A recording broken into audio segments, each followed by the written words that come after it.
అనకాపల్లి జిల్లా రావికమతం మండల కేంద్రంలో విశాఖ డైరీ ఆధ్వర్యంలో 1,20,00,000 రూపాయల వ్యయంతో నిర్మించిన తులసి కళ్యాణ మండపాన్ని పార్లమెంట్ సభ్యుడు సీఎం రమేష్ ప్రారంభించారు.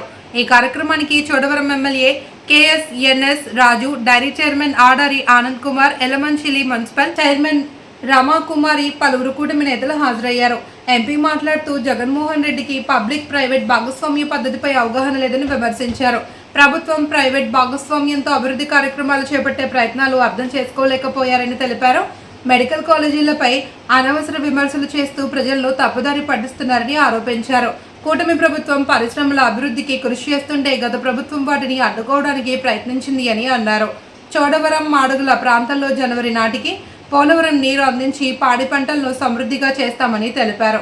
డైరీ డైరెక్టర్ గేదెల సత్యనారాయణ మాట్లాడుతూ గూనూరు మల్లునాయుడు, ఈర్ల శ్రీరామమూర్తి, మండల పార్టీ అధ్యక్షులు శంకర్రావు, రావికమతం సర్పంచ్ మోదీనాయుడు తదితరులు పాల్గొన్నారు.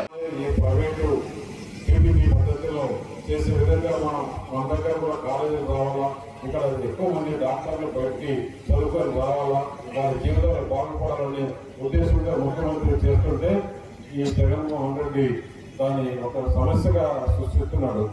ఆ పీపీపీ మోడల్ అంటే ఏంటనేది స్టడీ చేయగా అతను తెలుసుకోకుండా ఈ విధంగా మాట్లాడుతున్నాడు. రాష్ట్రాన్ని అపలాపం చేసి మళ్ళీ ఇప్పుడు కూడా అపోజిషన్లో ఇక్కడ మనకు పరిశ్రమలు రావాలని మేమంతా తిరిగి ప్రతి ఒక్క పరిశ్రమ పెద్ద పెద్ద కంపెనీస్ దగ్గరికి అందరి దగ్గరికి మేము వెళ్తుంటే వీళ్ళు అక్కడి నుంచి పరిశ్రమలు పెట్టవద్దు, మళ్ళా మా ప్రభుత్వం వస్తుంది, వస్తే మిమ్మల్ని పరిశ్రమలు పెట్టలేమని చెప్పేసి వాళ్ళ బెదిరింపులు దిగుతున్నారంటే ఈ రాష్ట్రాన్ని చెప్పేసి మాకందరికీ గట్టిగా నమ్మకం ఉంది. వారు పిలిచిన వెంటనే ఈ కార్యక్రమానికి వచ్చి తప్పకుండా చేయాలని చెప్పేసి ఈరోజు ఇక్కడ రావడం జరిగింది.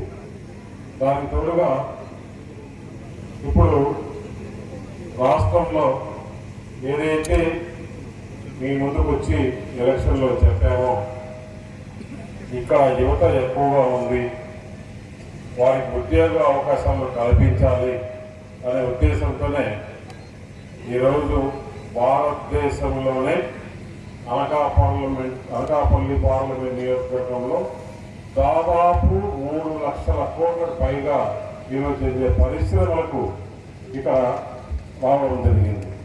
సముద్రం తీరం పక్కన ఉండాలి కాబట్టి అక్కడ ఫస్ట్ ఫేజ్లో 80,000 కోట్లతో దాదాపు 20,000 ఉద్యోగాలు వచ్చే విధంగా అక్కడ ఆ ప్లాంట్ తీసుకురావడం జరిగింది.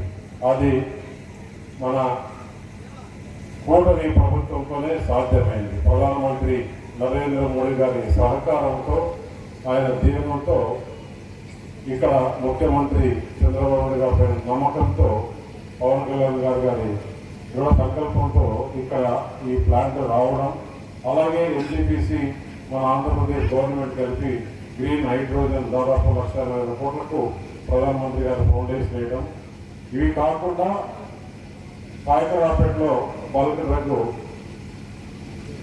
ప్లాంట్స్ అన్నిటి కూడా అక్కడ జరగడం జరుగుతుంది.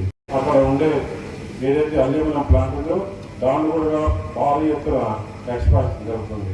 ఇంకా మిగిలింది మనకి ఈ చోడవరం, మాడుగుల ఈ ప్రాంతాన్ని కూడా ఇండస్ట్రియల్గా డెవలప్ చేసేదానికి, ఇక్కడ ఉండే యువతకు ఉద్యోగ అవకాశాలు వచ్చేదానికి, ఇక్కడ రైతులకు ఏ విధంగా మేలు చేయాలి అనే ఉద్దేశంతో మన పోలవరం కెనాల్ కూడా త్వరగా ముఖ్యమంత్రి గారు రేపు జనవరి, ఫిబ్రవరిలోకంతా కూడా నెక్స్ట్ సీజన్ అంతా కూడా వాటర్ తీసుకొచ్చేదానికి చాలా వేగంగా పనులు